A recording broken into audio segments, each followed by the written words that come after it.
Hello' friends, সকলোকে সুভজিত চেনেলত স্বাগতম জনাইছোঁ। আৰু ITI যিসকলে কৰিম বুলি ভাবিছে তেখেতসকলৰ খুবেই ভাল খবৰ, যিহেতু ITI 2023-ৰ যি ফাৰ্ষ্ট কাউন্সেলিং হৈছিলে তাৰ ৰিজাল্ট ইতিমধ্যে ওলাই গৈছে। তোমালোকে নিজৰ ৰিজাল্ট কেনেকৈ চেক কৰিব পাৰিবা, ছেকেণ্ড কাউন্সেলিং কেতিয়া হ'ব, এডমিশ্যন তোমালোকে কোন তাৰিখৰ ভিতৰত ল'ব লাগিব, সবিশেষ সেইটোৰ ভিতৰত গম পাবা। সেইটো কাৰণে শেষলৈকে চোৱা, স্কিপ নকৰাকৈ প্ৰথমৰ বাবে যিসকল ল'ৰা ছোৱালী মোৰ চেনেলত আহিছা প্লিজ চেনেলটো ছাবস্ক্ৰাইব কৰিবা, কাষৰ বেল আইকনটো প্ৰেছ কৰি দিবা, যাতে সময়মতে আপডেটসমূহ পাই থাকা। তেনেহ'লে দেৰি ভিডিঅ'টো আৰম্ভ কৰিছোঁ। প্ৰথমতে তোমালোকে ITI যি অফিচিয়েল ৱেবছাইট আছে তালৈ আহি ল'বা। তাত তোমালোকে তললৈ স্ক্ৰল ডাউন কৰি দেখিবা, তাত তোমালোকৰ যি এপ্লাই ফৰ দা এনেকৈ আছে তোমালোকে দেখিব পাইছা। তাত তোমালোকে জানাই, তাত তোমালোকৰ যি এপ্লিকেশ্যন নাম্বাৰ বিচাৰিব, এপ্লিকেশ্যন নাম্বাৰ তোমালোকে বহাই দিবা, আৰু পাছপৰ্ট আৰু চিকিউৰিটি পিন তোমালোকে বহাই ল'বা। তাৰপিছত চাইন ইন কৰিব লাগিব। মই এপ্লিকেশ্যন নাম্বাৰ পাছপৰ্ট মই চাইন ইন কৰি লৈছোঁ ৰ'বা। তাৰপিছত মই চাইন ইন এতিয়া কৰি দিছোঁ। চাইন ইন হোৱাৰ পিছত লগ ইন হ'ব। তাৰপিছত তোমালোকৰ যি OTP কাৰণে তোমালোকৰ দুটা অপশ্যন আছে তোমালোকে জানাই। তাৰ ৰেজিষ্টাৰ্ড মোবাইল ID নাম্বাৰ আছে, OTP তোমালোকে ক্লিক কৰিবা। তাৰপিছত তোমালোকৰ ৰেজিষ্টাৰ OTP নাম্বাৰলৈ গুচি যাব। ৰেজিষ্টাৰ OTP নম্বৰলৈ যোৱাৰ পিছত তোমালোকে OTP ইয়াত ফিল আপ কৰিব লাগিব। মই ফিল আপ কৰি দিছোঁ। ফিল আপ হোৱাৰ পিছত তোমালোকে জাষ্ট লগ ইন কৰিবা।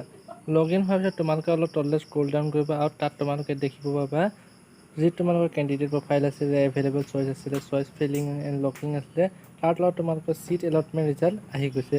তাত তোমালোকে নিউ বুলি আছে, তাত তোমালোকে ক্লিক কৰিব লাগিব। তাৰোপৰি তোমালোকে যিসকলে তোমালোকে চইচ কৰিছিলা, তোমালোকে এনেকৈ কেইটা ফিল্ড চইচ কৰিছিলে তাৰ ওপৰতো তোমালোকে তলত দেখিব পাবা। তাৰপিছত তোমালোকে ইয়াত নিউত ক্লিক কৰিব লাগিব। নিউত ক্লিক কৰাৰ লগে লগে তোমালোকে তোমালোকে দেখিব পাইছা যে মই যিজন ল'ৰা চেক কৰিছোঁ তেখেতে ফাৰ্ষ্ট ৰাউণ্ডত তোমালোকৰ পোৱা নাই। ইয়াত দিছে important message for seat allotment round 1, dear candidate, as per your filled choice no' seat has been allotted to in this round. মানে তোমালোকে ফাৰ্ষ্ট কাউন্সেলিঙত সেই ল'ৰাজনে পোৱা নাই। তো তেনেকৈ তোমালোকে নিজৰ যি তোমালোকৰ লগ ইন ID আছে, লগ ইন ID দি চাইন ইন কৰি পেলাই এনেকৈ চেক কৰিব পাৰিবা। আৰু যদি তোমালোকে চিট পাইছা, মই কেনেকৈ তোমালোকৰ যি ওলাব মই দেখাই দিছোঁ ৰ'বা। বন্ধুসকল, তোমালোকে যেতিয়া চিট পাবা, তোমালোকে কনফাৰ্ম হ'বা, তেনেকৈ তোমালোকৰ এলটমেণ্ট ডিটেইলছটো এনেকৈ আহিব। ৰাউণ্ড 1 আহিব, তোমালোকে যদি ফাৰ্ষ্ট কাউন্সেলিঙত পাইছা। কেই নম্বৰ তোমালোকে চইচ কৰিছিলে তাৰ ওপৰত তোমালোকে পাবা। তাৰপিছত তোমালোকে কোনখন ইনষ্টিটিউটত চিট পাইছা, লগতে তোমালোকৰ ৰেংক তোমালোকৰ কিমান আছিলে সেয়াও থাকিব, আৰু তোমালোকে কোনটো কেটেগৰীত পাইছা, অ'পেন, OBC তোমালোকৰ তেনেকৈ তোমালোকৰ কেটেগৰী থাকিব। আৰু চিট টাইপ তোমালোকে NCVT পাইছা নে SCVT থাকিবা, তোমালোকে সকলো তোমালোকে ইয়াত ডিটেইলছত পাই যাবা। যদি তোমালোকে চিট পাইছা এনেকুৱা এখন তোমালোকে পাবা, এইখন তোমালোকে স্ক্ৰীনশ্বট এটা মাৰি থ'বা। তাৰপিছত তোমালোকে তেনেকৈ যিসকলে পাইছা চিট তেনেকৈ চেক কৰিব পাৰিবা। আৰু যিসকলে এতিয়া তোমালোকে চিট পাইছা তেখেতসকলে 30 তাৰিখৰ পৰা, অৰ্থাৎ 30 জুনৰ পৰা তোমালোকৰ ষ্টাৰ্ট হৈ যাব অফলাইন এডমিশ্যন হৈ থাকিব।